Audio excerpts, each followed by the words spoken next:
Hello and welcome to Real Talk. I am your host, Paul Britton. Look, we're entering Oscar time, but also we're exiting Dumpuary. So actual decent movies are starting to come out. Actually, that's not fair because I've actually kind of enjoyed the movies I've seen in January so far. I'm looking at you, Presents, but I have so many movies to get to today. I saw two in theaters. I saw one new streamer, and then I saw two movies that have already been in streaming for a little while, but are Oscar nominated. I want to get to. So let's just get started right away here. All right. First movie we're going to be looking at is Seed of a Sacred Fig. The Seed of the Sacred Fig is a movie made by Irani filmmaker Mohammad Rasalouf. I know I pronounced that wrong, and I apologize profusely. I wish that I could pronounce it perfectly. Here we are. Seed of the Sacred Fig. Interesting. The story behind this movie even getting made is insane. Let's just say that the guy, the director, writer-director, had to flee the country after the movie was completed. He was sentenced to 8 years in prison and a flogging and the loss of all of his possessions. So he fled to Germany. This is the Academy Award nominee for international film. The way international films work at the Academy is that the country has to submit the movie. Obviously, Iran did not submit The Seed of the Sacred Fig. This was submitted by Germany. I'd love to know the story of how this movie was even smuggled out to get shown. It was shown at the Cannes Film Festival. Anyway. So lots of reading about this movie is fascinating, and then watching the movie is equally fascinating. The movie takes place in Iran, Tehran, at the time of the sort of civil unrest that was going on in 2022, 2023. And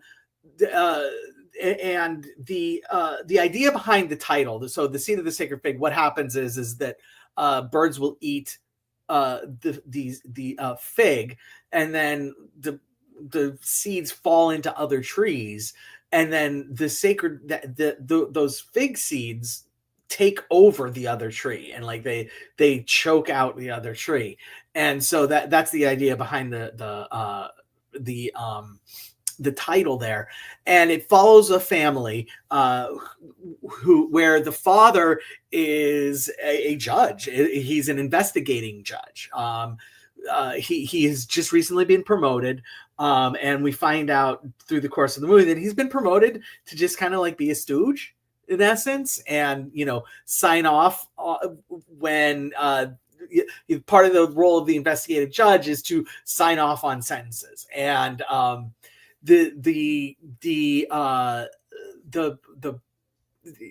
he's torn because he finds out he was promoted because they want him to just sign off because his predecessor wouldn't sign off.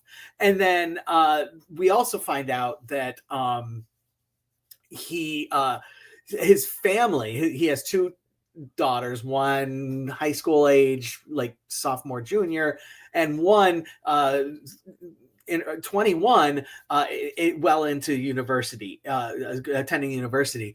His daughters are, kind of progressive and kind of seeing the lies that the state media is presenting and calling those lies out.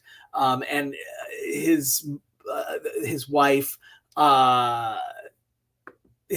was, is trying to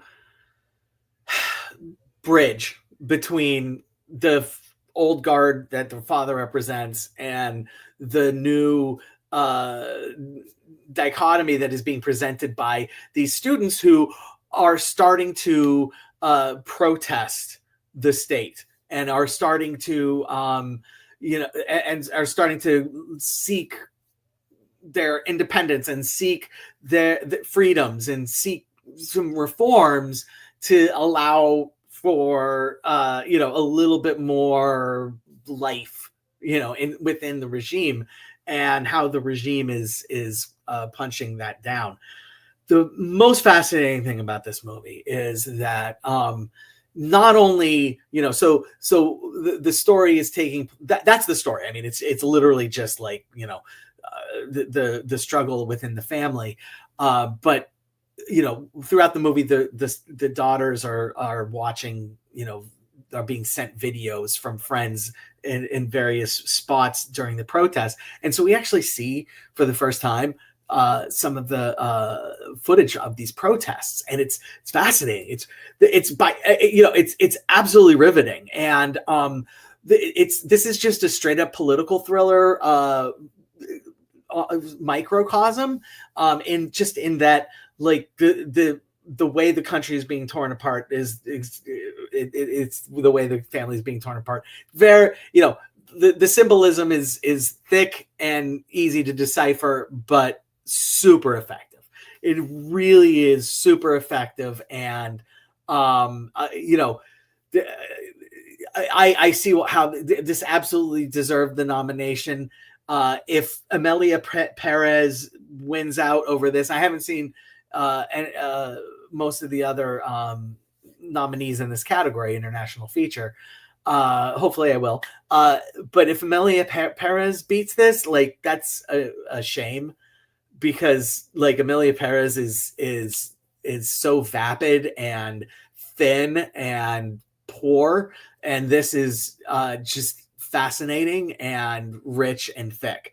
So here at Really Real Talk, we do ratings, and we don't do stars, we do tacos. And if we feel like something deserves a little extra, we add guac rather than doing a half a taco. Why? Because nobody eats half a fucking taco. Look, this movie,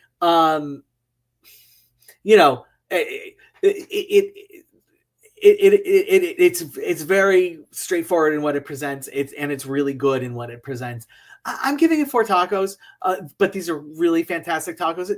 You could, like, talk me into saying, well, it really deserves the guac. I would say, okay, cool, I'll go ahead and add the guac, but I'm going to do that. I'm going to do, like, my gut says 4 tacos. I'm giving it 4 tacos. Fantastic, fascinating, gripping, and ultimately sad and complicated. And that's really, that it runs the gamut. Next movie I'm going to cover is Companion, a new wide release this weekend. It's this. There is a twist that comes up in this movie at the end of the first act, and apparently, if you're paying attention to the media around the sort of, like, the marketing around this movie, like, the twist is super, super, super hinted at. But if you're not paying super close attention to the marketing, it is really, really, really easy to not have any idea what the twist is. So I am not going to do the twist. I'm not going to spoil the twist. I'm just going to kind of speak in super broad strokes. I hope people go see this movie. I really, really enjoyed it. It's a super interesting. It's a super interesting watch, especially given what's going on in the world right now. Not really necessarily the world, but what's going on in this country. So Companion is a story about a couple, mid-20s, going to their friends, going to a party, like a remote party at the mansion of the boyfriend of one of the guy's best friends. And it's 3 couples out in the middle of nowhere, just having a great time until something terrible happens, and the sort of, like, the primary couple, the boyfriend tries to pin what happened on his girlfriend, and it stumbles, and it not stumbles, but it everything rolls out into chaos from that point on, as everybody tries to find the girlfriend in order to avoid this of the terrible thing that happened, getting out and becoming a snowball situation that everybody gets in trouble. Look, this is like classic. This movie is just it's just a really, it has notes of Barbie in it, but like for adults, like it's a critique of fragile masculinity shielding itself as alpha male machismo bravado, and really the importance of women being strong and not letting the men in their lives ruin their identities. And there's a lot of identity politics going on, and not identity politics so much, but just being comfortable with who you are, accepting who you are, and not letting other people define you. And it's it's much like Barbie. It's a lot of fun, but it's also pretty gnarly. There's it's sort of like a horror comedy, I guess we could call it. So like it's Barbie if Barbie like was had body horror underpinnings to it, and it's fun for that.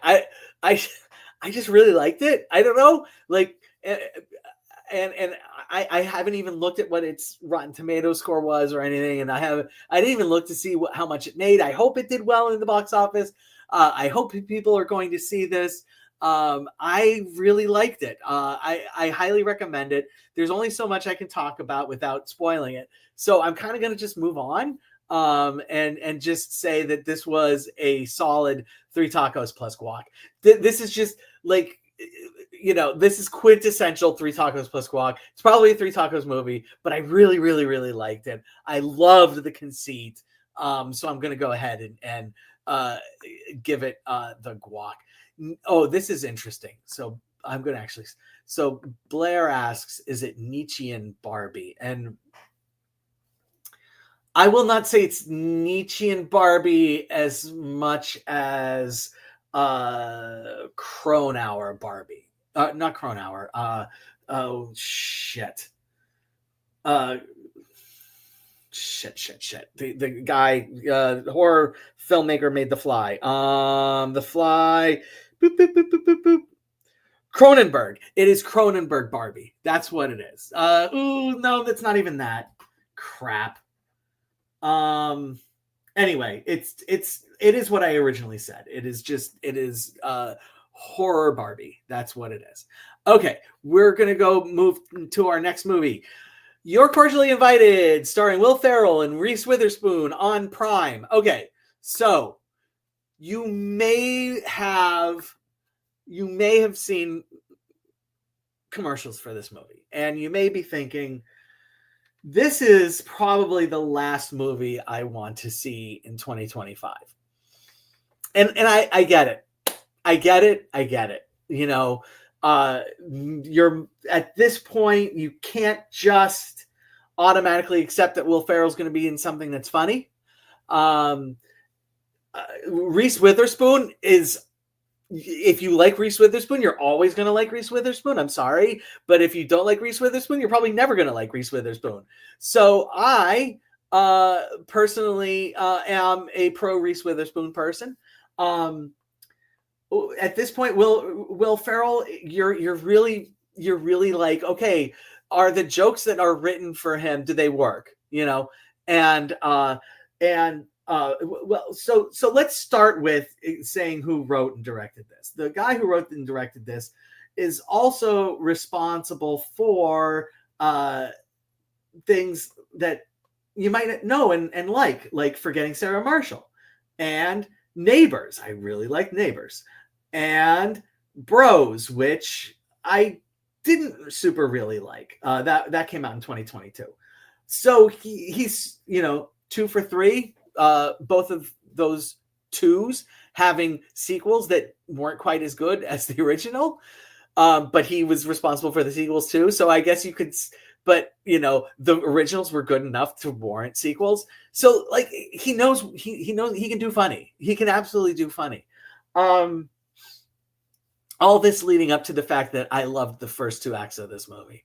I frigging loved the first act of this movie was as much as I've laughed at Will Ferrell and a Will Ferrell movie, in years and years and years. I really enjoyed the setup. So the concept for this movie, the commercials were everywhere. The concept for this movie is that Will Ferrell has a daughter who's getting married, and he reserves a wedding spot or a venue for the wedding. And Reese Witherspoon has a sister who's getting married, and she reserves the same spot for the same weekend, and there's only supposed to be one wedding per weekend there. It's double booked. Hilarity and confusion ensues. The first act is genuinely really funny. Like, I genuinely loved the setup between Will Ferrell and his daughter.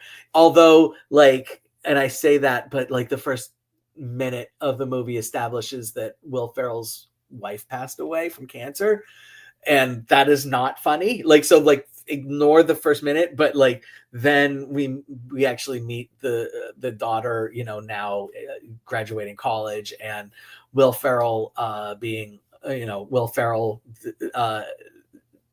girl dad, and it's great. I like this aspect of Will Ferrell, and it's fun. It's funny. And I really do. Reese Witherspoon is charming. She's always charming. They work as antagonists for each other. The third act is not as good. Let's just say that the third act is not as good. But I kind of feel like this movie is not one, if you go in just saying, I am going to hate this movie. If you walk in saying, there's nothing about this movie that I want to see, but I'm going to watch it anyway, you're probably going to hate the movie. If you walk in saying, I have loved Will Ferrell in enough movies in my lifetime that I'm going to give him the benefit of the doubt, which is what I always do with a Will Ferrell movie. I'm willing to accept that Will Ferrell might be in a movie that I don't like, and that he might not be funny. I am willing to accept that. However, I'm also going to every single Will Ferrell movie ready, willing, and wanting to love him. Okay. Why? Because he gave me Elf, and he gave me Old School, and he gave me the Anchorman, and he gave me Step Brothers, and he's given me so many movies that have absolutely just made me laugh my stomach out of my face, that I am, I'm still Steve Martin, the same thing. Steve Martin reached a point where he wasn't in funny stuff anymore either, but I still went to Steve Martin movies. It happens. It happens to comedic actors. It's sad, but it's true. At some point, you no longer. It's really difficult to be a comedic actor and tap into the zeitgeist of what's funny for a super, super long time. Will Ferrell is beyond the point where he's always going to be funny, but he is not beyond the point where he can be funny, and he is funny in this movie. Shop Girl is not funny, but he is really good. Steve Martin is really good in Shop Girl. So you're cordially invited. Where do I land? What's my rating? By the way, again, third act terrible, but everything leading up to it, I loved. It's three tacos. I hope everybody who watches this movie lands on either two tacos plus guac, type of thing, or Three Tacos. Like something where it's like, okay, well, I had fun with it, but I'm never going to watch it again. Or I had fun with it, and I would absolutely, sit down and watch it again. And I would absolutely sit down if somebody came over like in the next month and said, I just really want to watch a funny movie I've never seen before. I would say, well, there's this new release with Will Ferrell that's kind of funny, and then see where it goes, because I would watch this again. Last two movies I'm going to be doing are Oscar-nominated feature nominees: Wallace and Gromit: Vengeance Most Fowl and Memoir of a Snail. They both happen to be stop-motion animated movies, so that's why I'm grouping them together, and I'm just going to do super fast on both of them. These are both movies that have been available for streaming for variable amounts of time, but at least a month and a half for one of them, and almost a month for the other. And then I'm just getting to them now. I can't just do it. This is going to happen. So here we are. Oscar-nominated Wallace and Gromit: Vengeance Most Fowl. Now, this, so we have here a situation where we've got Nick Park coming back, who is the creator of the Wallace and Gromit characters, dating back to the early 90s, late 80s. I don't remember exactly when Grand Day Out first came out, but, dating back to then, and, a close shave, and then sort of like their huge mega breakout hit, which is Wallace and Gromit.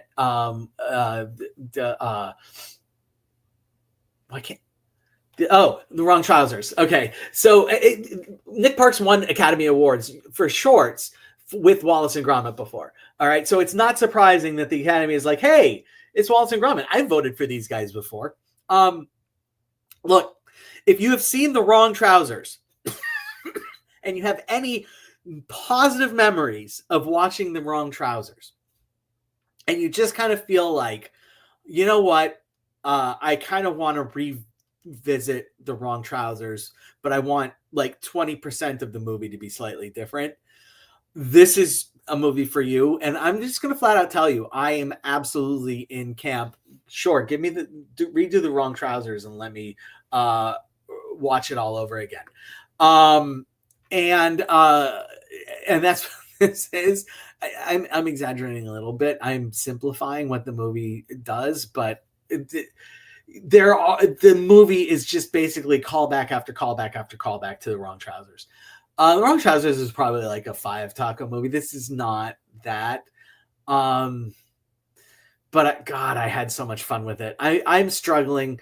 I'm going to do 3 tacos plus guac. That's where this is. It's so good. It's so fun. It really, it carries on, and is wonderful. And I loved it. And there's so many inside jokes.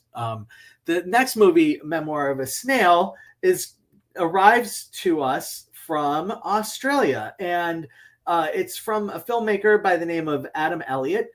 He has previously, interestingly enough, won a animated short Oscar before. So Nick Park, and by the way, like, neither one of these movies are winning. I just like, I'm fast forwarding a little bit, but neither one of these movies are winning, because this is a 2 picture and Inside Out 2. I love you. You're not winning either. This is a race between do people want to vote for something new and different and unique and vote for Flow, which I still haven't seen yet, or do they want to vote for something new and different and unique, but also super comfortable? We've seen this kind of thing before, but it's an exceptional instance of what it is with the Wild Robot. Those are the only two movies that have any chance of winning in this category. But Memoir of a Snail holds the distinction as being only the second ever R-rated animated movie with using stop motion animation, R-rated, to be nominated here in this category. I find that funny and interesting. And the movie is not funny, but it is super interesting. I say that there are funny aspects of it. This is like this movie follows a twins, Grace and Gilbert. Grace and Gilbert are twins who have a very difficult life in Australia, and both of their parents, they're orphaned when they're, probably around like 8 or 9 or 10. They're split up, and Gilbert ends up in a really abusive home. Grace ends up in a very neglectful home. Grace is basically the Snail. So great. Their mom, who died during childbirth.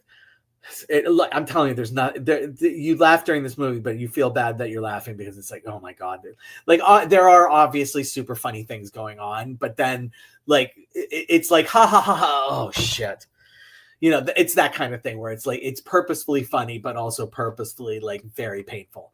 So we have this Grace, who is the Snail, and she even her dad knits her a cap and puts snail, the appendages that act as their eyes, on it, and in one of the lighter moments in the movie. And so the Grace, is just a super introvert who just has a really hard time connecting, but she does connect with this eccentric woman, 70, 80 years old, her senior, named Pinky. And the movie is really about Grace and her trying to relate to people, but the only person that she can relate to is this crazy tap dancing 80-year-old woman who this movie is really good. It's streaming right now on AMC Plus. If you have it, I highly recommend watching it. It's really heartwarming, and it's really special, and it's really depressing. Like that. I don't. I'm going with 4 tacos on this, but if you said, hey, which movie do you want to sit down and watch again? Even though it was 3 tacos plus guac, I'm watching Wallace and Gromit again, just because Memoir of a Snail is not going to be something that I can readily jump into again. It's just really difficult. It's so good, so well put together. I hope this guy makes another movie, and I'll be there for it. And I know that it's going to be like difficult to watch and painful, but I know also it's going to be funny, and it's going to be genuine, and it's going to be heartwarming. All right, that's really real talk. I can flat out tell you there's not going to be a show next week, but Super Bowl's going on. And also I won't have time to go see a movie. So look for us in 2 weeks. Hopefully I can catch up and go see Love Hurts, as well as the movies that are coming out in 2 weeks. This has been Real to Real Talk. I am Paul Britton, and I will see you again in the future. Go to see movies.